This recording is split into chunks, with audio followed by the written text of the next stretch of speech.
नमस्कार साथियों, आप सभी का एक बार फिर से नर्सिंग साइंस चैनल पर स्वागत है जी। यहाँ आप एक और नई वैकेंसी के साथ में एक नया अलर्ट लेकर आए हैं। जी हाँ, इस बार तेलंगाना स्टाफ नर्स वैकेंसी 2022 और 23 यानी कि ये अभी 22 में 2023 के लिए भर्ती आई है।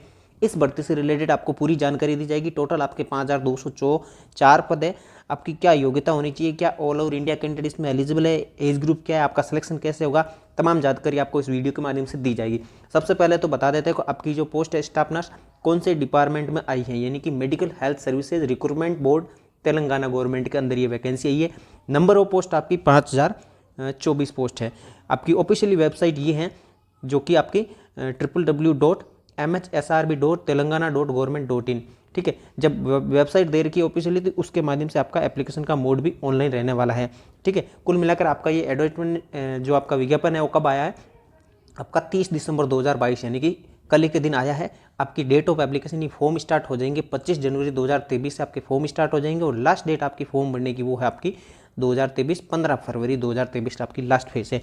अब यहाँ पर कुछ बात आती है कि इसका एग्जाम होगा या परसेंटेज बेस है, तो कुल मिलाकर ये भर्ती आपकी एग्जाम के अंदर रहने वाली है। ठीक है, इसमें 80-20 जो है आपका 80 है वो आपका रिटर्न मार्क्स का रहने वाला है और 20 है आपका जो आपका एक्सपीरियंस है उसका रहने वाला है।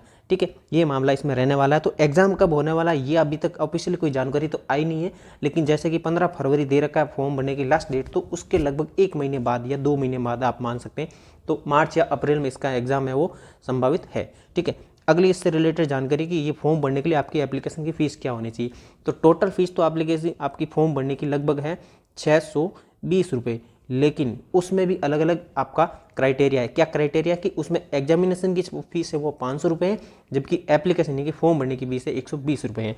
तो कुल मिलाकर आपकी 500 रुपये जो फीस है वो केवल जनरल कैटेगरी के कैंडिडेट को आपको 620 है वो जनरल कैटेगरी वालों को भरने हैं पूरे के पूरे, जबकि 500 रुपये वो हैं आपको इन कैटेगरी के जो SC ST OBC EWS या फिर फिजिकल हैंडीकैप्ड या फिर एस सर्विसमैन है जो उनको ये वाली फीस भरनी रहेगी। ठीक है, तो यहाँ पर लिखा कि द एप्लीकेंट मस्ट पे 120 रुपये यानी कि 200 ओनली 120 यानी कि। ठीक है, तो ये किन के लिए जो मतलब ये वाली फ़ीस है 120 रुपये इनके लिए माफ़ की गई, यानी कि कुल मिलाकर उनको 500 रुपये ही भरनी है। ठीक है, अब आप बात आती हैं कि अगर कोई अदर स्टेट का है तो यहाँ पर जो अदर स्टेट के उनके लिए फ़ीस है वो किसी भी प्रकार की कमी नहीं है, वो जनरल कैटेगरी में आएंगे और 620 रुपये पूरी उनकी फीस रहने वाली है। टोटल पोस्ट ऑफ कितनी है तो आपकी जो अलग अलग डिपार्टमेंट दे रखे हैं उसके अनुसार है। जो आपकी डामर है DMER उनके लिए 3823 पोस्ट है और तेलंगाना वैद्य विधाना परिषद में उसमें 757 पोस्ट है। अलग अलग जैसे कि ये सारी की सारी वैकेंसी आपको स्क्रीनशॉट लेकर आप देख सकते हैं कौन से डिपार्टमेंट में कितनी वैकेंसी। इसका ऑफिशियली जो नोटिफिकेशन है मैं आपको कमेंट बॉक्स में पिन करके दे दूंगा, वहाँ से आप डायरेक्ट पूरा पढ़ पाएंगे पोस्ट कितनी है। तो कुल मिलाकर 5204 पोस्ट है।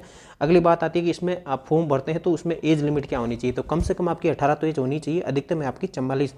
ठीक है, एज होनी चाहिए। ठीक है, और ये कब से काउंट की गई है तो ये आपकी काउंट की गई है 1 जुलाई 2022 से काउंट की गई है।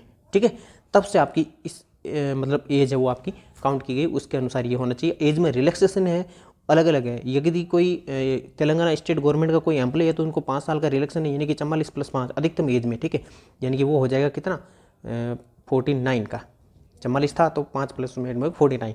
एक्स सर्विसमैन को 3 साल की रिलैक्सेशन दे दिया गया है, यानी कि 44 + 3 यानी कि 47 साल का हो जाएगा।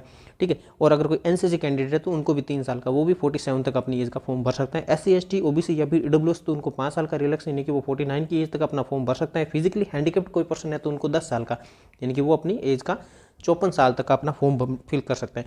अब यहाँ पर बात आती है कि इसमें आपकी जो आपकी सैलरी क्या रहने वाली है। कुल मिलाकर ये जो पोस्ट है उसके लिए सैलरी कम से कम आपकी 36,750 रुपये तो आपकी बेसिक्स हैं, आपकी अधिकतम 1,06,990 रुपये तक की सैलरी रह सकती है। ठीक है, तो ये आपकी सैलरी स्टार्ट ही इतने से हो रही, तो जब आपकी पहले महीने की होगी तो उसमें TA DA और जो HR है वो मिलाकर आपका कुल मिलाकर लगभग आपकी 60,000 प्लस सैलरी शुरुआत में ही रहने वाली है। ठीक है, तो इसके अलावा जानकारी ये है कि इसमें आपकी एजुकेशन क्वालिफिकेशन क्या चाहिए। एजुकेशन क्वालिफिकेशन में देखा जाए तो GNM या फिर BSc नर्सिंग होना चाहिए, लेकिन यहाँ पर एक ध्यान देने योग्य बात है कि अगर कोई आउट ऑफ स्टेट तेलंगाना से है तो उनके लिए वैकेंसी नहीं रहने वाली, क्योंकि वहाँ पर आपका फॉर्म भरते टाइम आप जब फॉर्म भरते तो उस समय आपका रजिस्ट्रेशन है वो कहाँ पर होना चाहिए, तेलंगाना स्टेट नर्सिंग काउंसिल के अंदर रजिस्टर्ड होना चाहिए। ठीक है, जो कि आपका ऑनलाइन अपलोड करना पड़ेगा सर्टिफिकेट।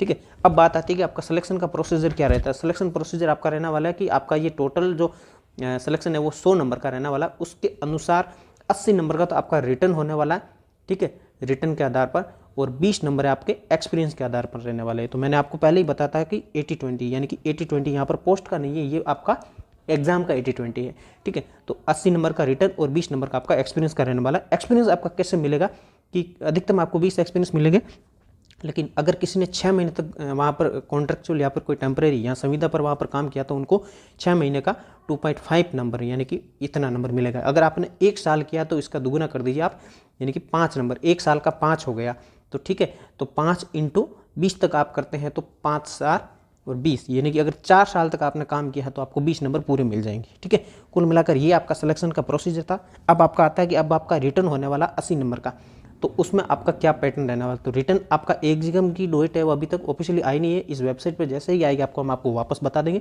आप हमारे चैनल को सब्सक्राइब कर लीजिए, चैनल को, वीडियो को लाइक कर लीजिए, कोई डाउट हो तो कमेंट भी कर लीजिए, वहाँ पर आपको जानकारी मिलती रहेगी, ठीक है। अब 80 नंबर का आपका MCQ टाइप का ये रिटर्न एग्जाम रहने वाला है, और ये आपका इंग्लिश लैंग्वेज के अंदर करवाया जाएगा, ठीक है। अब ये पर एग्ज़ाम कहाँ पर होगा, तो यहाँ पर ये जो 4 आपको जगह दी गई है, उनमें से 2 आपको फॉर्म फिल करते टाइम 2 चूज कर देनी है, ताकि आपको उन दोनों में से आपको एक जगह आपको एग्जाम के लिए कंडक्ट करवाई जा सकती है। हैदराबाद, वरंगल, खम्मम और निजामाबाद, यहाँ पर आपका एग्जाम है वो कंडक्ट करवाया जाना। इनमें से 2 आप सेलेक्ट कर दीजिए, आपको वहाँ पर एग्जाम सेंटर मिल जाएगा। अगली बात आती है कि इसका रिटर्न का एग्जाम का सिलेबस क्या रहने वाला। तो सिलेबस लगभग ये 15 पॉइंट्स जो मैंने आपके दिए, आप इसका स्क्रीनशॉट ले सकते हैं। कुल मिलाकर कंप्लीट ये आपकी नर्सिंग सिलेबस है, इसमें नॉन नर्सिंग किसी भी प्रकार का नहीं है, तो ये पूरा नर्सिंग का सिलेबस रहने वाला है, ठीक है। अब यह है कि अगर आपको कोई डाउट हो तो आप मुझे डायरेक्ट कमेंट कर सकते हैं। वीडियो पसंद आया तो आप लाइक करें, वीडियो को शेयर करें अपने दोस्तों के साथ में, चैनल को सब्सक्राइब कर लीजिए, बेल आइकन को प्रेस कर लीजिए, यहाँ पर आपको जानकारी डेली मिलती रहेगी, ठीक है। तब तक हम मिलेंगे नई वीडियो के साथ में, एक नई वैकेंसी के साथ में। जय हिंद, जय भारत, थैंक यू।